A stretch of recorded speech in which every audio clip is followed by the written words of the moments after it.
नमस्कार मंडळी, या ठिकाणी आपण रवाळासह बेसन पीठ 2 वाट्या वापरलेलं आहे. 2 वाट्या बेसन पीठ घ्यायचं आहे. त्यानंतर त्याच्यामध्ये आलं लसणाची पेस्ट घालायची आहे. ठेचून घेतलेली आलं लसणाची पेस्ट घातल्यानंतर त्याच्यामध्ये आपण ओवा घालणार आहोत. हाताने चोरून ओवा घालायचा आहे. त्यानंतर त्याच्यामध्ये मीठ घालायचं आहे आणि किंचित असा खाण्याचा सोडा वापरायचा आहे. त्यानंतर त्याच्यामध्ये आपण किंचित हळद वापरणार आहोत. हळदीचं प्रमाण अत्यंत कमी ठेवा. त्यानंतर त्याच्यामध्ये धुवून घेतलेल्या हिरव्या मिरच्या वापरणार आहोत. ह्या मिरच्या कमी तिखट आहेत. आता त्याच्यामध्ये थोडंसं तुम्ही जिरेपूड वापरली तरीही चालेल. या ठिकाणी मी जिऱ्याचा वापर केलेला आहे. आता मिश्रण आपल्याला हाताच्या साहाय्याने त्याची परफेक्ट अशी आपल्याला भजीची पीठ मळून घ्यायचं आहे. मिश्रण छानसे एकजीव करून घ्यायचं आहे. बेसन पीठ हे भजीचे मुख्य आवरण असते. ही भजी बाहेरून कुरकुरीत आणि आतून एकदम सॉफ्ट असते.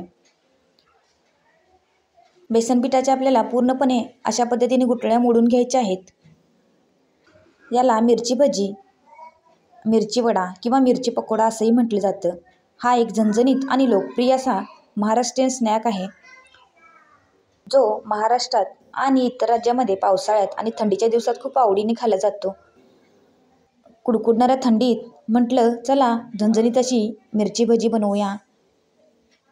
या ठिकाणी आपण कमी तिखट असणाऱ्या जाड मिरच्यांचा वापर केलेला आहे.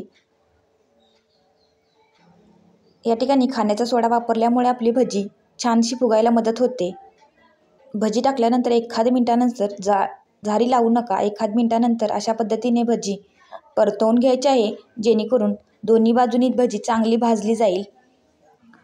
भाजत असताना आपल्याला मध्यम आचेवर गॅस ठेवायचा आहे, जेणेकरून सर्व बाजूनी अत्यंत कुरकुरीत आणि खमंग अशी भजी भाजली जाईल. 4 ते 5 मिनटं लागतात आपल्याला छानशी भजी भाजायला. ही भजी गरमागरम असतानाच खाली जाते, ती अधिक चविष्ट लागते. महाराष्ट्रात तसेच विशेष कोल्हापुरामध्ये ही भजी आवर्जून बनवल्या जातात. याच्यामध्ये वापरलेल्या मसाल्याच्या सारणामुळे ही भजी चवीला एकदम रुचकर लागतात.